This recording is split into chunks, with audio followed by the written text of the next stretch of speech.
Mesías Guevara está con nosotros, líder del Partido Morado, ex candidato presidencial. Comenzamos con Mesías, ¿no es cierto? Tengo que pedir permiso a la señora productora, que es más brava. ¡Ya! Me dice, por acá que hablo demasiado. ¡Para! Me dice. Mesías, bienvenido, maestro. Buenos días, Nicolás. Es que te has tirado 20 minutos. Pero dime, Mesías, si vale la pena decirlo. No, mira. Por Dios, Mesías, ya. Mira, ¿no? Escúchame. Además, tú eres un científico, carajo. Mira, tú me deberías entender más que nadie. No, y te entiendo, y fíjate que hay varias palabras claves que tú has dicho y que hay que poner en la mesa. En primer lugar, tú has hablado del imperio antiguo, o sea, del antiguo Perú, en la que hay grandes enseñanzas. Pero no hablemos solamente del imperio inca, o como se le quiere llamar bajo una concepción europea, porque en realidad no cabe para que se haya llamado imperio. Pero más atrás, incluso hay civilizaciones como Chavín de Huántar, como los mochicas, como los tayanes, como los nazca, como los paracas, que alimentaron precisamente a toda esa grandeza del Perú. Y por lo tanto ahí hay muchas cosas que recordar. Pero sin embargo, dentro de eso hay otra palabra clave que no debemos de olvidar: la historia. Historia y memoria. Eso jamás debemos de olvidar. Lo que tú acabas de decir, hay que alimentar. La historia significa que el ayer habla al mañana, al presente. Y eso tenemos que estudiarlo de manera permanente y constante.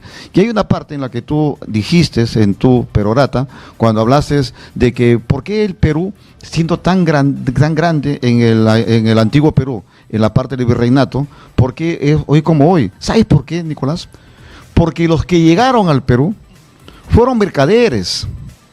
Los que llegaron al Perú no llegaron con la idea de hacer patria.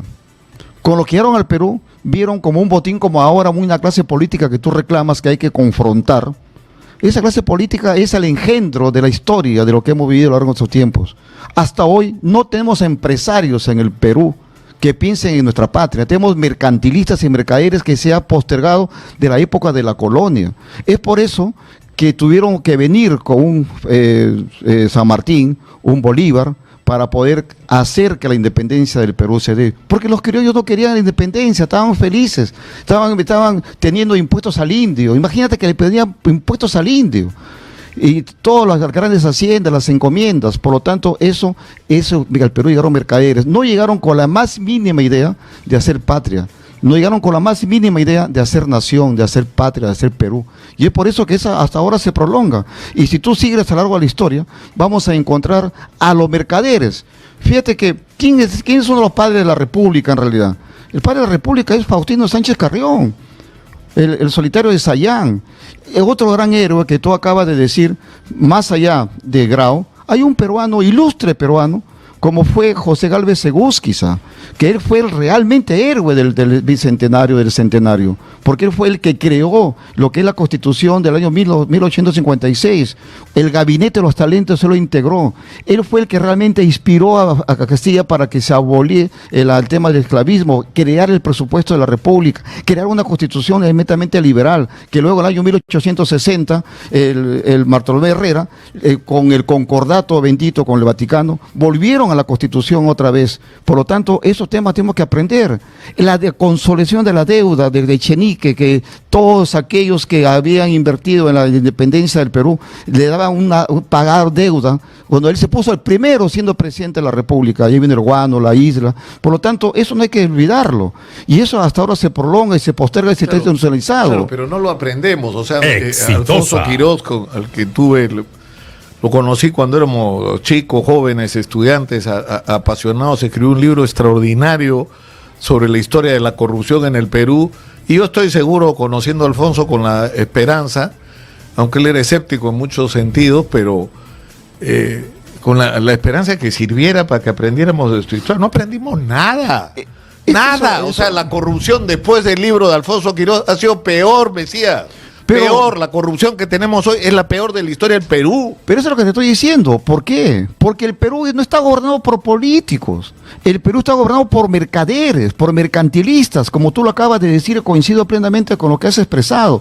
El Perú lo ven como un botín. Y lo ven como un botín en los 3 niveles de gobierno: nacional, regional y municipal. Y en esos momentos, por ventura, para ser alcalde, para ser presidente de la República, para ser gobernador, ¿es necesario gastar millones de soles para una campaña? Cuando tu sueldo va a ser 10.000, 15.000 soles. En el norte decimos, metes aguja para sacar barreta. Es decir, ya está mercantilizado, se ve como un botín. Ya, pero aterricemos un poco esta conversación. No, está antes de que la señora productora nos empiece a cuadrar. Pero está interesante lo que tú has dicho. No, pero es que eso es lo que nos hace falta. Pero hay que decir las cosas como son también. Me decías, eso es lo que nos hace falta. Ahora, el problema es cómo pasamos esta situación a donde deberíamos estar. Y el comienzo, yo creo que tiene que ser que por lo menos los políticos no se conviertan en una traba para las cosas que hay que hacer en el Perú, porque eso es lo que ha ocurrido. En el Perú hay un montón de cosas por hacer y no se hacen porque los políticos están en el medio. Mira, tienen que dejar de ser una barrera. Yo pienso que hay que diferenciar políticos, politiqueros, empresarios, mercantilistas. Hay que poner las cosas. Los políticos en estos momentos no están gobernando el país, están gobernando los politiqueros, los aventureros. Exitosa. ¿Cuántos ahora diputados y senadores tienen, en lugar de tener un currículo, tienen un prontuariado, mi querido Nicolás? Y eso va en todos los niveles de gobierno. Por lo tanto, coincido contigo, por ejemplo, con todas las, hay que tener una visión de futuro. Eso hay que tenerla, pero ya lo tenemos. ¿Sabe dónde está? En el acuerdo, en ese plan. No está a 50 años, está de 2050. Dentro de 24 años, lo que tú estás diciendo. Y ahí está clarísimo la ruta. Yo he tratado de entrevistar a Giovanni Peirano, que es el jefe de ese plan. Que tenía cuartos llenos de proyectos de todo lo que había que hacer en el Perú. Todos los sueños y las esperanzas de los peruanos estaban ahí reunidos y no le dieron autorización para hablar en la campaña electoral. Me decía, yo decía, pero ¿quién más que él puede hablar en la campaña si él es el que va a poner sobre la mesa lo que hay que hacer en el Perú? Es que por eso, pues, mira, en un gabinete, en el Consejo de Ministros, además de los ministros, un asiento allí deberían tener dos personas o dos instituciones de suma importancia, que es el tema de CONCITEC, que la ciencia y la tecnología que es importante para el país, y el otro es CEPLAN, porque es el concepto del planeamiento estratégico del Perú. Ya, ahora, todo esto aterriza a que ha ganado las elecciones Keiko. Keiko ha dado un mensaje, algunos le creen, otros no, tratemos de encontrar consensos. ¿Qué van a hacer? ¿Vamos a la pausa? Sí, está bien. Quiero que tras ella me digas qué es lo que habría que hacer y si la manera como está actuando, por ejemplo, Roberto Sánchez es la que corresponde a una circunstancia como esta. Roberto se ha y si él quisiera, que si él hubiera ganado las elecciones, la conducta que él está teniendo, Roberto Sánchez. Ya, pero eso hablemos antes que te vayas, porque Roberto Sánchez ha copiado una mala costumbre de la señora Fujimori. Hay que decirlo. Vamos a la pausa y regresamos con Mesías Guevara. Esto es Exitosa, la voz de los que no tienen voz. Volvemos.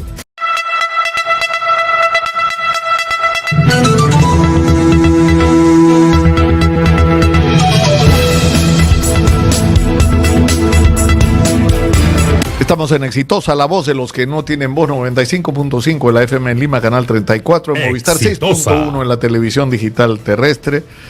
Estamos en el canal de YouTube Exitosa Noticias y en todas las plataformas de las redes sociales. Soy Nicolás Lúcar, esto es Hablemos Claro. Mesías Guevara. ¿Cómo te presento, Mesías? No, ya estamos hablando hace rato, ex candidato a la presidencia, militante del Partido Morado, pero que es un partido que ya perdió su inscripción. Todavía no, o sea que el 1 de enero deja de existir. Dejamos de pertenecer de estar registrados y ahí tenemos que con la dirigencia, con la militancia, a ver qué es lo que hacemos, pero mientras tanto, nosotros nos hemos juntado un grupo de intelectuales, jóvenes, mujeres a nivel nacional, en la que estamos convocando, hemos lanzado ya y lo vamos a lanzar más masivamente, un colectivo que estamos llamando Concertación Perú.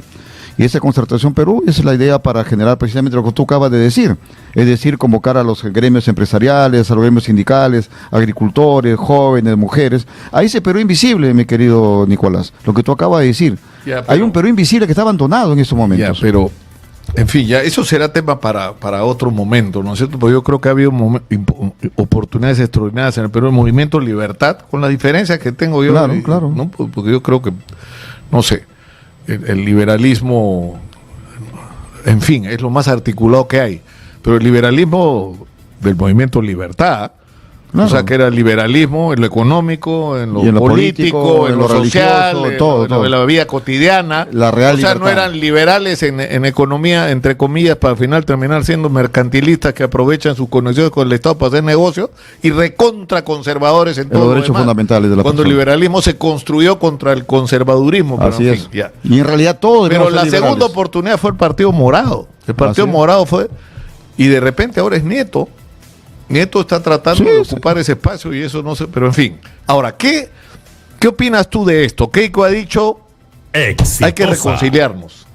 Y ha dejado abierto el espacio para esa conversación. Y lo que encuentra de parte de Roberto Sánchez es, voy a hacer la pesadilla de tu gobierno, le ha dicho. Convocó a una manifestación bien triste al final, ¿no? Terminó en un plantón de muy poca gente, lo cual muestra su poca capacidad de convocatoria. Lo que pasa es que hay convocatorias que tienes que hacerlo de acuerdo al contexto, ¿no? Ya hay temas que pasan, la política es muy dinámico. Y fíjate que lo que tú acabas de decir, algo muy importante, la política es para los políticos de verdad. Ser político, mi querido Nicolás, es sacrificio. Ser político no es el paraíso. Ser político es ser perseguido por tus ideas. Tú has sido perseguido también. Has sido cuestionado también por tus ideas. Eso es ser político, aguantar en la buena y en la mala. Y lo que significa la señora Keiko. En primer lugar, hay que poner todo en la mesa. En primer lugar, compromisos serios. Porque ya basta, pues. No va a decir alegremente, te convoco a un diálogo y te van a terminar como una mecedora, sin resultados. Eso ya no. Como dijiste tú, ya estamos grandecitos para que nos engañen. Y no somos ingenuos en política. Lo que hay que decir a la señora Fujimori, todo sobre la mesa. En primer lugar, que en estos momentos sancione, se busque la sanción a aquellos que mataron a los hermanos del sur. Eso es fundamental. No puede dejar tú pasar eso, una herida abierta. Ya, pero ya dijeron sobre eso, ya dieron respuesta, que se forma en el Congreso, aparte de lo que tenga que hacer la autoridad pertinente, que es el Ministerio Público, que tiene que acelerar la investigación, que se haga una comisión investigadora. Sí, pero que lo hagan primero. El segundo, el tema relacionado con lo que significa hacer una lucha frontal contra la corrupción, que dé señas claras. Tercero, que el tema del equilibrio de poderes, que ya dejen de copar. Fíjate que si un político o un politiquero quiere controlar el sistema de justicia, ese no es político. Ese ya se trae detrás intereses subalternos. Por lo tanto, tiene que dejar de copar las instituciones más importantes del Perú. Mínimamente, la transformación de la gestión pública, lo que siempre hago contigo, el tema de la digitalización, el tema de derechos fundamentales de las personas. Sobre eso tenemos que hablar. Pero ¿cómo te vas a poner de acuerdo si no te sientas en una mesa a conversar? Por eso. Es decir, han criticado a Nieto por ir a hablar con Keiko Fujimori cuando se supone que eso es lo que hay que hacer. O sea, tú ganas o pierdes la elección. Si pierdes la elección, sobre todo por tan estrecho margen, vas, te sientas con quien ganó y dices, ganaste, reconozco tu victoria, pero un ratito yo represento medio país. Pongámonos de acuerdo sobre cómo manejamos esta situación. O sea, tú manejas el Ejecutivo y dame una presencia o apóyame para tener una presencia equilibradora en el Congreso de la República. Mira, o sea, lo que tiene que hacerse acá es hacerse una convocatoria. Muchos dicen que no, pero yo sí creo que sí. Hay que fortalecer y relanzar el acuerdo nacional, de tal manera que ahí estén todos los partidos políticos, todos en general, para que de esa manera haya una conversación abierta y pública. Porque esas reuniones que hoy están teniendo, que ya parecía zarratea naranja, ya no la zarratea de Pedro Castillo, sino la zarratea naranja, entonces esa no puede ser un tipo de conversaciones, tiene que ser reuniones públicas.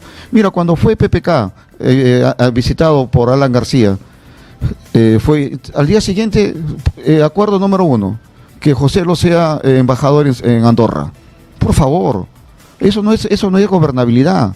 Acá tienen que ser conversaciones abiertas y públicas. Y eso está el acuerdo nacional, el diálogo. Estoy de acuerdo con el diálogo. Pero el otro día yo dije, Keiko ha ganado las elecciones, ¿qué ha ganado? Ha ganado el derecho a gobernar, ¿no es cierto? Claro. Porque ha ganado, te guste, no te guste, ya. Por lo menos 100 días la dejen gobernar, ¿no es cierto? 6 meses, no sé. Mira. Es muy loco lo que pasa en el Perú.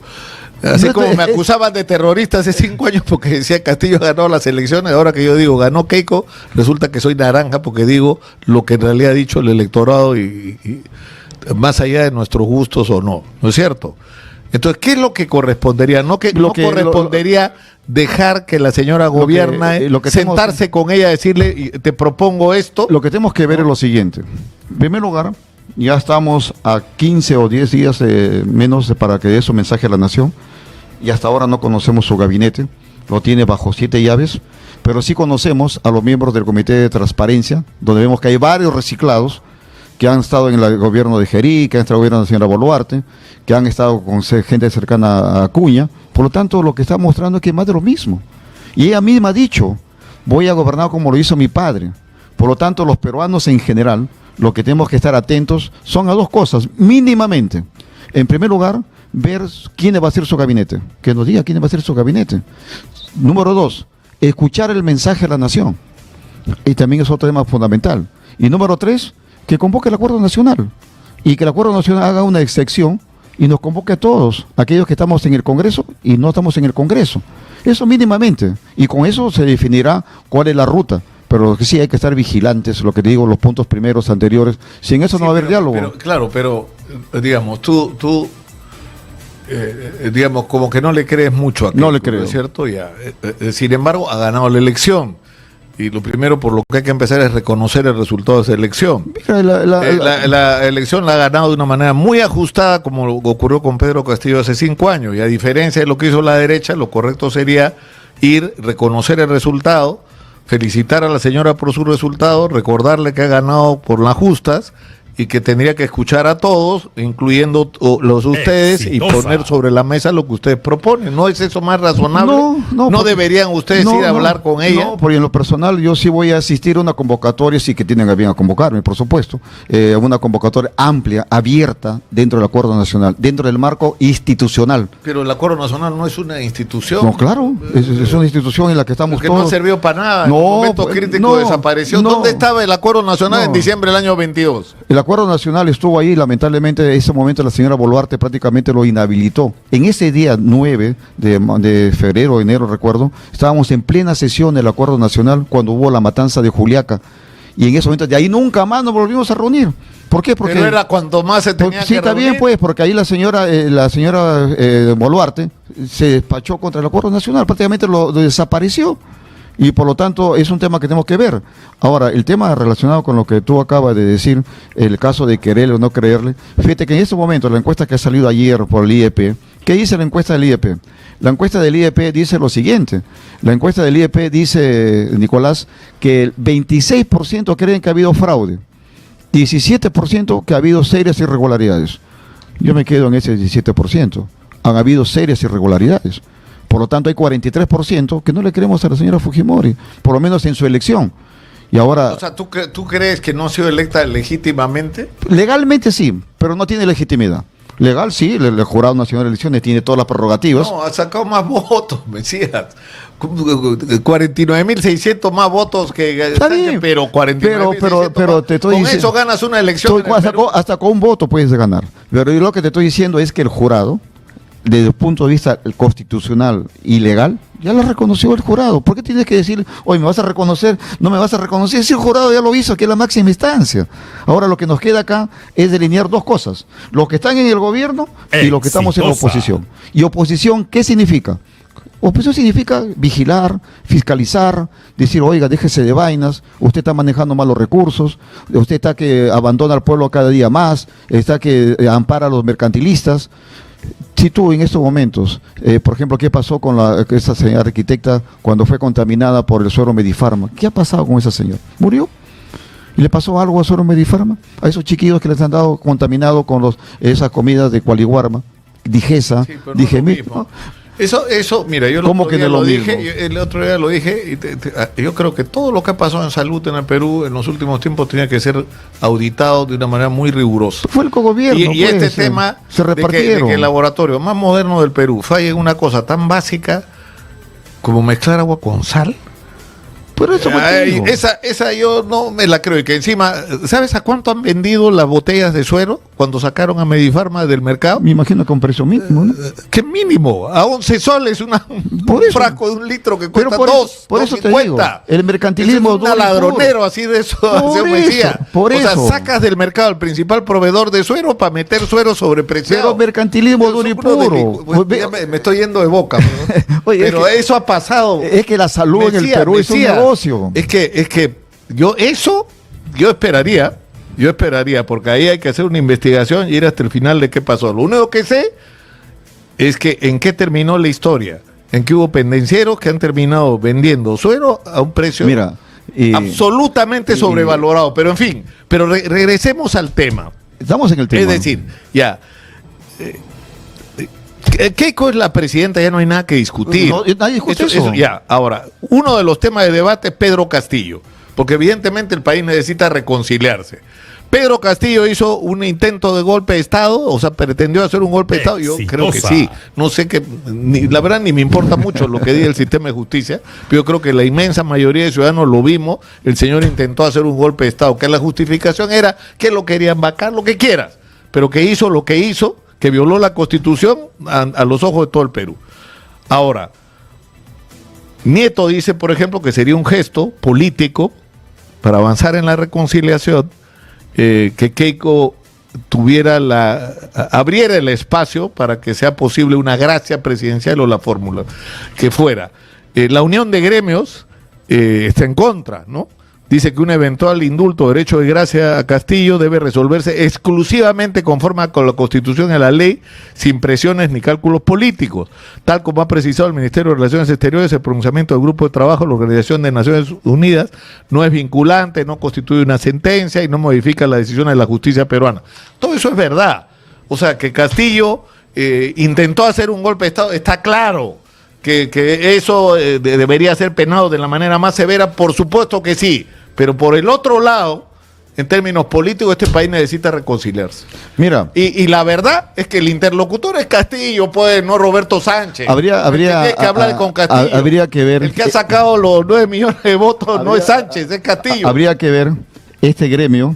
Es la unión de gremios. La unión de gremios. O sea, no son... Por eso, está bien. Esta unión de gremios. Y ahí no solo hay grandes, hay pequeños empresarios. Habría que ver esta unión de gremios, qué dijo cuando PPK indultó a Fujimori. Habría que ver qué dijo este gremio, unión de gremios, qué dijeron cuando el Tribunal Constitucional, la última vez, ya este gobierno de la señora Boluarte, cuando prácticamente amparó el indulto de Fujimori. ¿Qué dijo esta vez? No dijo nada. No me acuerdo. No dijo nada. Entonces, por lo tanto, fíjate que yo lamento. No creo que no hayan dicho nada, porque casi yo lamento, se ha pronunciado sobre... No, esta gente que están acá, hay muchos buenos empresarios, a quien yo reconozco, pero la mayoría son mercantilistas. Y eso tenemos que nosotros poner orden en el país, mi querido. Yo no sé, acá ha estado Jorge Zapata, presidente de la CONFIEP. ¿Ya? Mira, el presidente de la CONFIEP... lo primero es que tiene un discurso muy claro, que lo que está pasando en el Perú es que el crecimiento no le está llegando a la inmensa mayoría de peruanos. Y eso dicho por un dirigente de la organización más importante y representativa de lo que se llaman los grandes empresarios, no es cualquier cosa.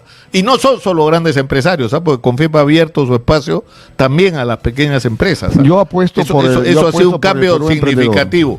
Pero... Y yo no podría decir que la mayor parte de esta gente son mercantilistas. Yo digo que hay varios mercantilistas ahí. Ellos mismos dicen que hay que sacar a los mercantilistas y a los corruptores. Pero no hacen nada por eso. Por ejemplo, ¿qué hace el tema del Club de la Construcción? Están que trafican con la OSCE, con el tema de la compra de compras, la compra del Estado. Por ejemplo, a ellos no les interesaría que las compras sean transparentes. Por ejemplo, ¿por qué no hay una ley realmente que sea...? Yo no sé si lo que está diciendo es verdad, es al revés. O sea, yo digo, la desgracia de este país son los políticos, y los políticos encaramados en el aparato del Estado, extorsionándonos, porque acá enfrentamos dos extorsionadores, lo del Pulpo, el Monstruo, todas esas organizaciones, y la de los políticos extorsionadores que te cobran coimas desde poner un letrero hasta conseguir una licitación. Yo vuelvo a decirte. Y te aseguro que la inmensa mayoría de empresarios están hartos de ese sistema de peajes. Están tan hartos que apoyan a la señora Fujimori. Están tan hartos que apoyan este sistema de adquisiciones. Están tan hartos que en estos momentos existe un binomio corrupto y corruptor. El corrupto existe porque existe el corruptor. Las grandes obras paralizadas en el Perú están posiblemente por los corruptores. ¿Por qué? Porque se han metido a los gobiernos regionales, a los municipios, al gobierno nacional, para desde ahí forjar la génesis de los problemas en el Perú. Las obras paralizadas están en los expedientes. ¿Y quiénes hacen los expedientes? Las empresas privadas. Te aseguro en este momento estás irritando a la mayoría de los representantes. No, importa un pepino. Pero ¿cómo te va a importar un pepino? Es decir, la Sociedad Nacional de Industria, que representa pues a los grandes, medianos, pequeños empresarios. La Sociedad Nacional de Industrias, la Cámara la Sociedad Nacional, que le da empleo Sociedad Nacional de Industrias en su época, mi pymes que reúne a todas las micro, a la mayoría de las pequeñas empresas. La Sociedad Nacional de Industrias hay que reconocerle su génesis, cómo nació, Después de la guerra con Chile nació la Asociación de Industria, que tiene más de 100 años de institucionalidad, que forjó lo que es el empresariado nacional. Son ellos los que promueven el Senati. Hay muchas cosas que hay que reconocer, pero dentro de ese mismo gremio, como paraguas, hay gente que le saca la vuelta. Y hay mucha gente, como institución, hay que protegerlas también. Jorge Zapata, tienen que votarlos. De hecho, los estamos votando. ¿No? Si un empresario coimea, tiene que ser expulsado de su gremio. Mira, eso lo ha dicho Jorge Zapata, presidente de COFIEP. Espero que lo cumpla, Jorge. Entonces, el código deontológico, de tal manera que haya principios éticos y valores. Ahora, pero sobre el punto de Castillo, que es un asunto delicado, complicado, es decir, realmente es complicado, porque es una decisión donde lo que está reconociendo no es que Castillo hizo todo bien. No, señor. Castillo intentó hacer un golpe de Estado, que felizmente fracasó, porque si no, lo que hubiera podido pasar en este país, ¿no es cierto? Y sin embargo, como un gesto para que el país se reencuentre, Nieto dice, tal vez deberían darle la gracia presidencial y entramos en una nueva etapa. Habría que preguntarle a Pedro Castillo, a margen de la ley, exitosa, si a él políticamente aceptaría un indulto o una gracia presidencial de la señora Keiko Fujimori. Es un tema muy interno, fíjate. Además de la parte legal que estamos hablando, la pero parte si procesal. Su abogado lo está pidiendo. Sí, pero la cosa que habría que preguntarle a él quién le conviene, a Pedro Castillo, ¿a quién le conviene? No, lo importante es que si le conviene al país, por para eso, entrar en una etapa distinta, pero acabar con esta confrontación. Eso lo vemos desde el punto de vista político amplio, pero ya en sus fueros internos. Por ejemplo, Pedro Castillo seguramente a él le gustaría que lo indulte o le dé la gracia presidencial Balcázar, pero no la señora Fujimori. Entonces habría que ver en ese contexto. O sea que para Pedro Castillo, políticamente, ¿qué le sirve? ¿Estar en Barbadillo o estar fuera de Barbadillo? Políticamente hablando, porque es un tema interno que él tendría que evaluar. Ahora, ¿qué le conviene al país? Al periodo le conviene ya cerrar esas heridas. Ahora, tiene que aclararse. ¿Tú crees que los congresistas que vacaron a Pedro Castillo, que eran 104 votos, y solamente lo hicieron con 101 votos, esos no deben ser sancionados también? ¿Esos congresistas no deberían ser acusados constitucionalmente? Y aquellos que, por ejemplo, que en lugar de llevarlo al Congreso, porque él seguía teniendo... Pero te das cuenta, Mesías, de que estamos enfrentados a dos caminos. O seguimos en esta tromba, ¿no es cierto? O hacemos un corte. Ya paremos esto, iniciemos una nueva etapa. ¿Está bien? Iniciemos una nueva etapa. Se hicieron muchas cosas mal en el pasado, por supuesto que sí. Y de los dos lados, ¿no es cierto? Ya, dejemos eso atrás y empecemos una nueva etapa. Un gesto puede ser, a mí me llama la atención, claro, como gesto, por ejemplo, como te digo, gesto, algunos dirigentes apristas que he escuchado por ahí, indignados con la mano en la frente, como, oiga, por Dios, los apristas eran ilegales, eran considerados terroristas porque metían bombas, oye, porque en el gobierno de Alan García revolución, hicieron los famosos narcoindultos. Hicieron en el Perú los apristas dirigieron revoluciones, claro, y te digo porque mi abuela participó en ellas, donde Trujillo, murieron militares, donde Barreto, murieron policías y donde murieron, por supuesto, miles de apristas. Había mucha sangre en el medio, de los dos lados, mucha sangre. Y sin embargo, hubo amnistía, hubo olvido. Vamos a olvidarnos del pasado. Eso fue y el partido aprista fue legalizado y llegó 2 veces a la presidencia con Alan García. En la época del año de Lavalle, no pueden, de Prado, ahí fue cuando ya... Es decir, antes de hablar los apristas sobre este tema... No, pero además no te vayas muy atrás, porque tú estás haciendo el martiriologio, hay que ir más acercando, los famosos narcoindultos. O sea que no te vayas tanto, tampoco, ya, no hagas el martirologio al aprismo, que en este momento no se lo merece en este tema, porque hicieron los famosos narcoindultos. Lo que es cierto es que esto de ocurrir tendría que ser un acuerdo, ¿no es cierto?, para la gobernabilidad del país. Para la gobernabilidad, para que este país pueda empezar a ponerse en movimiento. Esto no puede ser que las obras estén paradas, que la burocracia sea la barrera para que este país avance, que los trámites sean monstruosos son monstruosos solo para cobrar comisiones ilegales, Mesías. Todo está construido para eso, si no para resolver los problemas de la gente. Antes el indio pagaba un impuesto. Ahora nosotros, los indios de esta época, los indios peruanos de esta época, que somos todos, ¿qué te digo? O la gran mayoría, si quieres, los indios actuales, que somos nosotros, seguimos pagando impuestos, más allá de los impuestos formales. Pagamos impuestos informales. El pequeño empresario le paga al extorsionador. Ahora, ¿tú crees que hay que darle una tregua a Keiko Fujimori y dejarla gobernar? Te estoy diciendo hace un momento y te vuelvo a decir. que nos dé señales claras de lo que te acabo de decir. Y el otro tema, ver su gabinete. O sea, estás poniéndole condiciones. Por el país, no por mí, sino por el país. Porque lo personal, si tú le crees a la Keiko Fujimori, discúlpame, Nicolás, estás en el reino de los ingenuos. Exitosa. Si tú le crees a la Keiko Fujimori. No es que.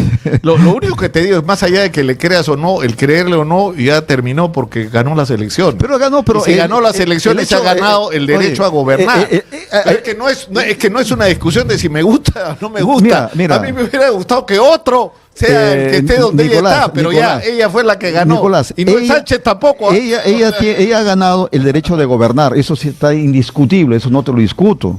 Lo que ella está en la obligación es de actuar con absoluta corrección, con absoluta verdad y dejar de mentir al país, dejar de burlarse. Toda su vida ha sido una mentira esta señora. Mira, por ahí dicen, no, que la señora Keiko Fujimori sabe mucho de cuestión de Estado. No sabe nada. Pero te das cuenta que sigues en el mismo... En el mismo, sí, pues sí, tienes que salirte de ahí. Voy a seguir allí por el país.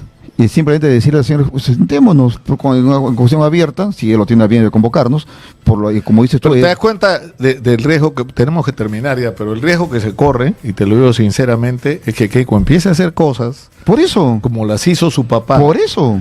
Y el hacer cosas como la que se hizo su papá, le ganó una popularidad extraordinaria que le permitió un día incluso cerrar el Congreso y que la gente aplauda el cierre del Congreso. Que ese cierre del Congreso fuera respaldado por la inmensa mayoría de peruanos. Oye, Nicolás. Y te lo digo yo porque en ese momento que nosotros fuimos ocupados por militares en el canal de televisión que pretendían que nos grabaran los programas y peleamos en contra de eso, buscar a alguien que hablara contra el golpe de Fujimori, no encontrábamos, porque nadie le creía. Ponías un congresista y poco menos que te apedreaba. Y dicho sea de paso... Al único que pudimos poner y que desentendió todo lo que hicimos por él fue Mario Vargas Llosa. Media hora al aire por teléfono para que alguien hablara en contra. Mira, porque la mayoría estaba a favor. Sí, tienes razón. Entonces te puede pasar lo mismo. ¿Ah? No. Lo que tú estás tratando de hacer es una amenaza velada. De lo que la Keiko te estoy diciendo lo que puede pasar. No, pues que eso no va a pasar ahora, pues no tiene por qué pasar, precisamente para hacer estos controles que tenemos que hacer de la sociedad civil y de la política también. Ahora, fíjate, tú acabas de hablar de que Fujimori hizo el golpe de Estado. ¿Fue sancionado Alberto Fujimori por el golpe de Estado? No fue sancionado por el golpe de Estado. Pero sin embargo, ahora esa gente salen a decir que Pedro Castillo. Oye, hay que decir las cosas como son. Escúchame. Exitosa. Dejémoslo ahí por ahora. No, mira, lo que tenemos que hacer, mi querido Nicolás, todos los peruanos, decir las cosas como son. Ya, pero vente, mira, vamos a hacer una programación especial. 3 días seguidos vamos a darle con todo a todos estos temas. Escuchemos. Y te invitamos. Señora Magariño. No, escúchame. Escuchemos el mensaje a la presidencial. Veamos quién va a ser su gabinete. Porque ahora, en lo personal, estoy viendo que dicen, no, mira que tiene un Dream Team espectacular. No tiene un Dream Team especial. Aquí ha reciclado gente del gobierno de Gerí, del gobierno de Boluarte, de Acuña. Como tú dices, hay que esperar. Por eso. Hay que estar a la expectativa, vigilantes. Pero igual, si ha ganado las elecciones, un gesto democrático es reconocer, señor, usted ganó, ganó por las justas, nosotros proponemos esto. Pero primero. Que te haga caso o no te haga caso, es otro tema. Tú cumpliste con decirlo. Nicolás, tenemos que ir a la pausa porque nos van a cortar. Tú tienes que proponer algo en contra. Ya, la seguimos el 28 de julio. Muchas gracias. Y que viva el Perú, ¿no? Por supuesto.